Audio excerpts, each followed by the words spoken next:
हम हस्तरेखा विज्ञान के माध्यम से जानने की कोशिश करेंगे कि हमारे हाथ की ये छोटी, बड़ी, मोटी, पतली, टेढ़ी मेढ़ी रेखाएं हमारे भविष्य और हमारे स्वभाव के बारे में क्या जानकारी देती हैं।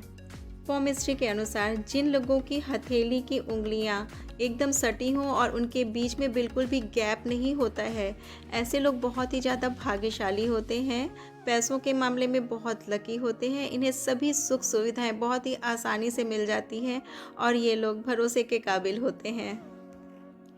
पॉमिस्ट्री के अनुसार जिन लोगों की तर्जनी और मध्यमा उंगली के बीच में गैप होता है, यानी कि इंडेक्स फिंगर और मिडिल फिंगर के बीच में गैप होता है, उन लोगों की 35 इयर्स की एज तक धन की कमी बनी रहती है। लेकिन जैसे जैसे एज बढ़ती है उनकी धन की कमी दूर होने लगती है और वे आर्थिक रूप से संपन्न हो जाते हैं। जिन लोगों के हथेली के मिडिल फिंगर और रिंग फिंगर यानी मध्यमा और अनामिका उंगली के बीच में अगर छिद्र है तो ऐसे लोगों को अपने जीवन के मध्य भाग में धन की कमी महसूस होती है।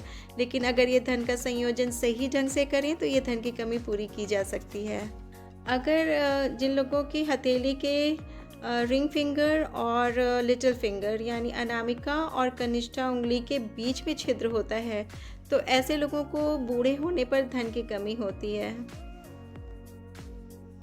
जिन लोगों की हथेली में जितनी भी फिंगर्स हैं उनके बीच में बहुत ज़्यादा बड़े बड़े छिद्र हों, इतने बड़े छिद्र हों कि जैसे बालू आप अपनी मुट्ठी में लेते हैं तो वो बालू की जो रेत है वो नीचे गिर जाती है। इसी तरह से जिनकी हथेली की फिंगर्स के बीच में बहुत बड़े छिद्र होते हैं उनके पास धन आता है पर निकल जाता है।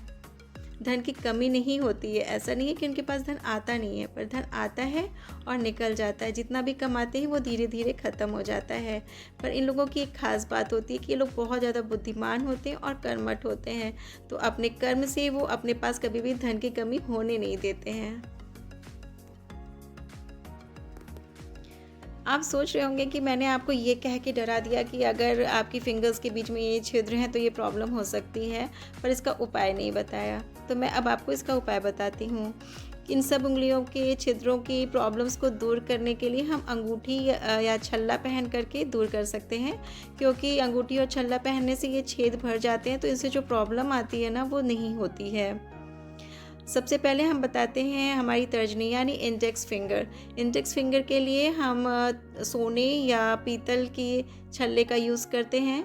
मिडिल फिंगर के लिए हम लोहे के छल्ले का यूज़ करते हैं और अपनी रिंग फिंगर के लिए हम तांबे और सोने की छल्ले या अंगूठी का यूज़ करते हैं और सबसे छोटे लिटिल फिंगर के लिए हम चांदी के छल्ले का यूज़ करते हैं। नमस्कार, मैं हूँ अलका योगेश। इसी तरह की और जानकारी के लिए और अपने भविष्य और स्वभाव के बारे में जानने के लिए सब्सक्राइब कीजिए अलकवेदा।